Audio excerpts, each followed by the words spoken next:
जय हिंद, नमस्कार। मैं मोहन पाठक और वक्त बोर्ड बिल जो है सदन में पेश हो चुका है और इस पर चर्चा अभी भी रात में भी चल रही है। अभी मैंने संसद टीवी लगाया तो वहाँ पे डिबेट्स आ रही थी।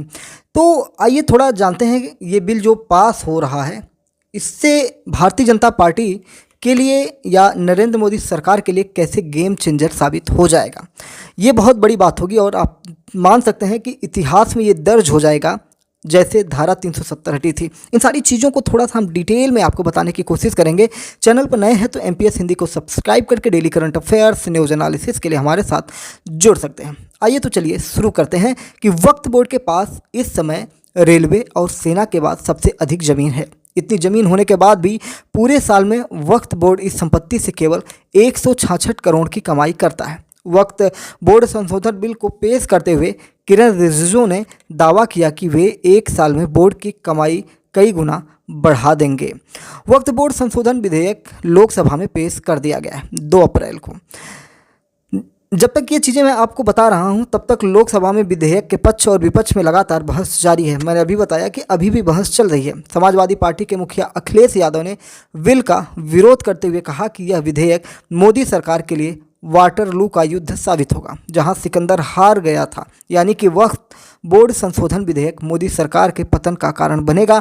अखिलेश यादव की यह भविष्यवाणी कितनी सही साबित होगी यह तो आने वाला वक्त ही बताएगा। खैर, एक्सपर्ट बताते हैं कि जो लोग इस बिल का विरोध कर रहे हैं और अगर भविष्य में इस बिल से मुसलमानों को फ़ायदा हो गया तो उन लोगों का क्या होगा ये तो किसी को पता नहीं। खैर, बीजेपी को कोई डर पहले से भी नहीं है क्योंकि उनको तो मुसलमानों का वोट वैसे भी नहीं मिलता है। 7-8% वोट मिलता है, उसमें भी 2% इस बार कम मिला था।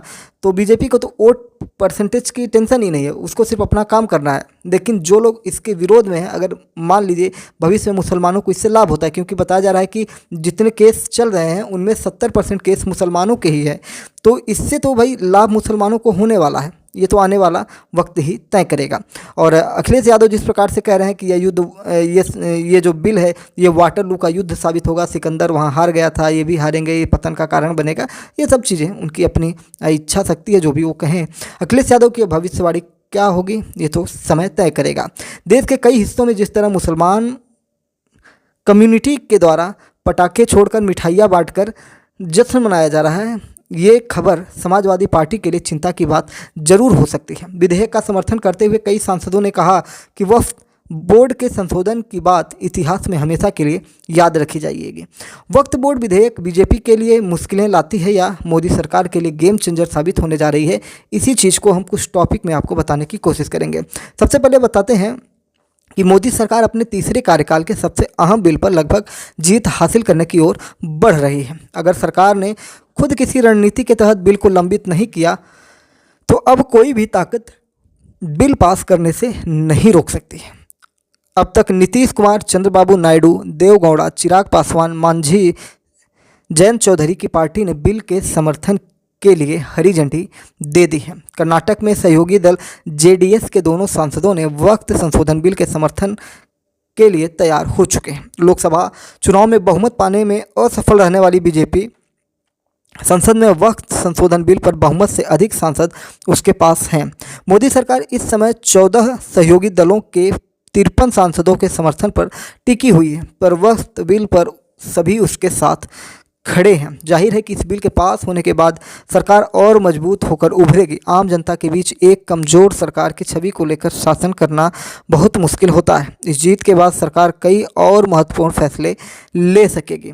बात करते हैं 2019 में दूसरी बार जब भारतीय जनता पार्टी की सरकार बनी थी, तब नरेंद्र मोदी सरकार ने अपने पहले ही साल में एक महत्वपूर्ण ऐतिहासिक निर्णायक फैसला लिया था।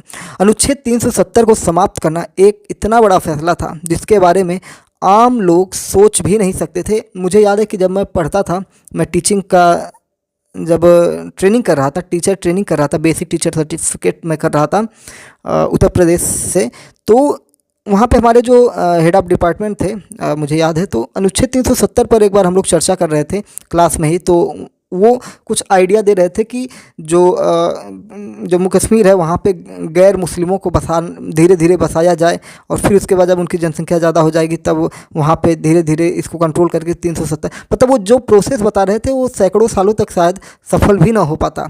लेकिन नरेंद्र मोदी की दूसरी सरकार ने ऐसे कारनामे कर दिए और इतनी आसानी से इसको हटा दिया प्लान करके। वैसे प्लानिंग तो बहुत पहले से थी, क्योंकि आपने देखा होगा कि पहले वो वहाँ पे सरकार बना लेते हैं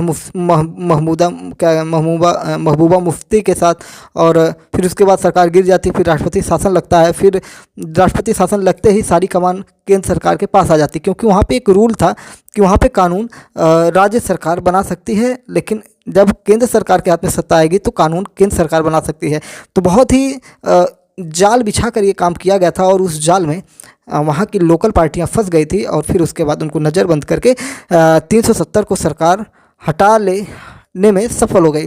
और 370 को लेकर कोई उम्मीद भी नहीं करता था कि इसे कोई समाप्त कर सकता है, और ये इतना बड़ा फैसला था जिसके बारे में कोई सोच भी नहीं सकता था। वहीं राम मंदिर बनने के बारे में तो एक बार ख्याल भी कर लेते थे कि राम मंदिर बन जाएगा किसी भी तरीके से, लेकिन 370 को सरकार हटा लेगी यह कोई सोच भी नहीं पा रहा था।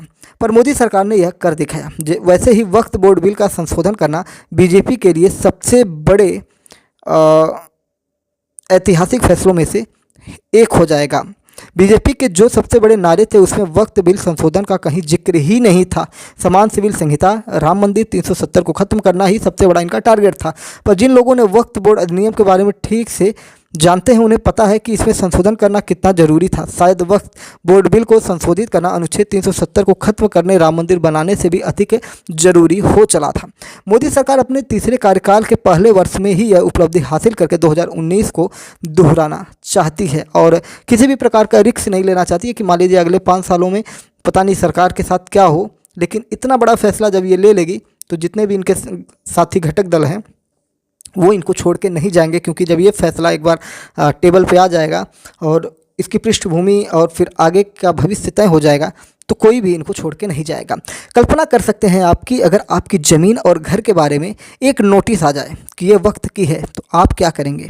यही पूरा ऐतिहासिक फैसला बनने का कारण हो जाएगा कि आपका घर है, आपकी ज़मीन है, और इस पर एक नोटिस वक्फ बोर्ड की तरफ से आए और कहा जाए कि ये प्रॉपर्टी वक्त की है, तो आप क्या करेंगे। भाई आप कहेंगे कि मैं कोर्ट जाऊंगा, पर आप गलतफहमी में है भाई साहब। मैं कई लेक्चर्स इस पे ले चुका हूँ, मतलब आधा दर्जन लेक्चर तो हो ही चुके हैं वक्फ बोर्ड बिल पर। भाई आप कोर्ट ही नहीं जा सकते। जिस ज़मीन या मकान पर वक्फ बोर्ड दावा करता है ना, उस मामले में आपको कोर्ट जाने का कोई अधिकार ही नहीं है। आप वक्फ बोर्ड के ट्रिब्यूनल में ही सिर्फ जा सकते हैं। वक्फ बोर्ड का ट्रिब्यूनल क्या होता है, तो वक्फ बोर्ड के द्वारा ही एक कह सकते हैं कोर्ट बनाई जाती है, जिसमें वही सुनवाई करते हैं, वही जज होते हैं, वही फैसला देते हैं, और उस फैसले के खिलाफ आप कहीं जा भी नहीं सकते हैं। उसी को ट्रिब्यूनल कहते हैं। पिछले कुछ वर्षों में वक्फ बोर्ड ने सैकड़ों मंदिर और चर्च की ज़मीन को वक्फ घोषित कर दिया। संसद की ज़मीन को भी वक्फ बोर्ड का नोटिस मिल चुका है। वक्फ बोर्ड को अधिकार है कि किसी भी ज़मीन को वह अपनी ज़मीन घोषित कर सकता है। इससे भी खतरनाक यह है कि मुस्लिम समुदाय किसी भी ज़मीन को खरीद कर वक्फ को दे सकता है। इसके बाद उस ज़मीन को कोई न खरीद सकता है न बेच सकता है। इस तरह वक्फ बोर्ड की ज़मीन का क्षेत्रफल एक दिन सेना और रेलवे की ज़मीन को भी क्रॉस कर सकता है, और ये एक षड्यंत्र भी हो सकता है। यानी कि इतनी प्रॉपर्टी इसके पास हो जाएगी कि इसको कोई बेच ही नहीं सकता है, और फिर उसके बाद क्या होगा पता नहीं। गुजरात के सूरत में शिव शक्ति सोसाइटी का उदाहरण तो कई लोगों के लिए चेतावनी भरा हो सकता है। वहाँ सोसाइटी के एक प्लाट को उसके खरीदार ने वक्फ कर दिया। कुछ दिन बाद उस प्लाट पर लोग नमाज़ पढ़ने आने लगे। यानी कि ये क्या करते थे, जैसे मान लीजिए कोई हिंदू बाहुल क्षेत्र है, वहाँ पर किसी मुस्लिम ने प्रॉपर्टी खरीद ली, एक बड़ा लैंड ज़मीन खरीद लिया, फिर उसके बाद उसने क्या किया, उस प्रॉपर्टी को वक्फ को दे दिया। जैसे ही उसने वक्फ बोर्ड को प्रॉपर्टी दिया, वो प्रॉपर्टी अब ना कोई बेच सकता है, ना खरीद सकता है, ना ही उस पर कोई और कार्य किए जा सकते हैं। ये अब वक्त की प्रॉपर्टी हो जाती है। फिर उसके बाद धीरे धीरे भाई जब प्रॉपर्टी उनकी हो गई तो इस्लामिक कल्चर से जुड़ गया। फिर वहाँ पे लोग आके नमाज़ पढ़ना, फिर अपने फेस्टिवल्स मनाना, ईदगाह बना देना, ये सारी चीज़ें होती थी। और शिव शक्ति सोसाइटी के साथ यही हुआ, और पूरा वहाँ का इस्लामीकरण करना शुरू कर दिया गया। वहाँ सोसाइटी के प्लाट को खरीद कर वक्त के नाम कर दिया, और फिर उस पर लोग नमाज़ पढ़ने आने लगे, जिसके बाद विवाद की स्थिति बनने लगी। और इससे यह डर पैदा हो गया कि यदि किसी मल्टी स्टोरी बिल्डिंग में कोई एक अपार्टमेंट यदि कोई वक्त कर दे तो उसे मस्जिद में बदला जा सकता है। यानी कि कोई बिल्डिंग खरीद लिया जाए या कोई मकान खरीद लिया जाए, और फिर उसके बाद कोई उसे दान कर दे वक्त को। फिर उसके बाद वहाँ पे भाई वक्त बोर्ड आएगा, उसको गिरा के या उसमें मस्जिद चला दे, उसमें लोग आके नमाज़ पढ़ने लगे, इस्लामीकरण हो जाएगा उसका। यानी कि एक तरीके से इस्लाम को फैलाने का काम गलत तरीके से किया जा रहा था, जबकि ऐसा कहीं उनकी धार्मिक पुस्तकों में नहीं लिखा है कि इस प्रकार से धोखाधड़ी के साथ आप ये सारा कार्य करें। खैर, अब क्या कहा ही जा सकता है। अपार्टमेंट में यदि कोई वक्त कह दे तो मस्जिद में बदला जा सकता है, इसमें बाकी अपार्टमेंट वालों की मंशा कोई मायने ही नहीं रखती है। और ऐसी स्थिति में कोर्ट की शरण भी आप नहीं जा सकते, क्योंकि अगर आप कोई केस लड़ना चाहेंगे तो इन्हीं के ही पास जाना, और ये कैसे फैसले देंगे आपको पता ही है। जाहिर है कि इन बातों को बीजेपी आम लोगों को बताएगी ही। अभी तो मुस्लिम लोगों को ही वक्फ बोर्ड के बारे में नहीं पता है, पर बीजेपी इसे हर हिंदू के घर तक ले जाएगी। जाहिर है कि ऐसी स्थिति में लोगों का भरोसा विपक्ष के नेताओं से उड़ जाएगा। बीजेपी इसके लिए अपनी आक्रामक प्रचार रणनीति का प्रयोग करेगी। बिहार, बंगाल और उत्तर प्रदेश विधानसभा चुनाव जीतने के लिए यह रणनीति काम आ जाएगी। आपको बता दें कि देश में राम मंदिर के निर्माण की बात हो या कश्मीर से 370 खत्म करने की, बीजेपी ही नहीं दूसरे दल के लोगों को भी इसे लेकर पॉजिटिव विचार रहे हैं कि भाई बीजेपी ने ऐसा कर कैसे दिया। बोलते हैं कि 370 के मसले पर तो कई विरोधी दलों ने भी मोदी सरकार का सपोर्ट कर दिया था। कांग्रेस सहित दूसरे दलों में तमाम ऐसे लोग थे जो चाहते थे कि राम मंदिर बन जाए। उसी तरह सभी दल में ऐसे लोग हैं जो दिल से चाहते हैं कि वक्फ बोर्ड संशोधन बिल पास होकर कानून बने। आज आरजेडी सुप्रीमो लालू प्रसाद यादव का एक पुराना वीडियो सोशल मीडिया पर ट्रेंड करने लगा। भैया उस वीडियो में लालू ने क्या कहा था आप सुनिए। वायरल वीडियो में लालू, इसमें वे खुद वक्त को लेकर कड़ा कानून बनाने की मांग कर रहे हैं। इस वीडियो को अब बीजेपी और तमाम सहयोगी दल शेयर भी कर रहे हैं और बताया जा रहा है कि यह वीडियो 2010 का है। संसद में लालू यादव यह कह रहे हैं, देखिए कानून बनाना चाहिए बहुत कड़ा, सारी ज़मीनें हड़प ली गई हैं। ऐसा नहीं है कि कोई खेतीबाड़ी वाली ज़मीन है। पटना के डाक बंगला पर जितनी प्रॉपर्टी थी सब पर अपार्टमेंट बन गया। आगे से लाइए पास, हम लोग कर देते हैं, संशोधन आपका होगा। वहीं बिहार सरकार के मंत्री नितिन नवीन ने भी इस वीडियो को एक्स पर पोस्ट कर दिया है। उन्होंने लिखा कि 2010 में लालू जी ने संसद में स्वयं वक्त को लेकर कठोर कानून बनाने की बात की थी और माना था कि वक्फ बोर्ड के नाम पर जमीन कब्जे की बड़ी लूट चल रही है। संसद में लल्लन सिंह और अनुराग ठाकुर ने भी लालू यादव की इस वीडियो का जिक्र किया है। वक्फ बोर्ड के पास इस समय रेलवे और सेना से ज़्यादा ज़मीन है। इतनी ज़मीन होने के बाद भी पूरे साल में वक्फ बोर्ड इस संपत्ति से केवल 166 करोड़ की कमाई करता है। कारण है कि वक्फ बोर्ड पर कुछ खास लोगों का कब्जा है और बोर्ड में भ्रष्टाचार की गंगा बह रही है और सब लोग हाथ धुलते जा रहे हैं। कल्पना करिए कि आपके पास 9.5 लाख एकड़ ज़मीन हो तो आप उस ज़मीन से कितनी कमाई करेंगे। वक्त की ज़मीन का उपयोग गरीब मुसलमानों के लिए करने का प्रावधान है कि ये ज़मीन जो प्रॉपर्टी है ये गरीब मुसलमानों में दिया जाए, पर आज मुसलमानों में जितनी गरीबी है उतनी किसी और धर्म के लोगों में नहीं है। जाहिर है कि वक्फ बोर्ड अधिनियम में सुधार होने के बाद अगर 20% गरीब मुसलमानों के जीवन में कुछ सुधार होता है तो देश की तकदीर बदल सकती है। देश को 2045 तक विकसित राष्ट्र बनाने का सपना तभी साकार हो पाएगा जब ऐसे ज़मीनों को मुक्त कराया जाए। ठीक है, तो MPS हिंदी पर नए तो चैनल को सब्सक्राइब करके daily current affairs, news analysis के लिए हमारे साथ जुड़ सकते हैं। अपने विचारों को भी कमेंट बॉक्स में बता सकते हैं। वीडियो को अपने दोस्तों में शेयर कर सकते हैं।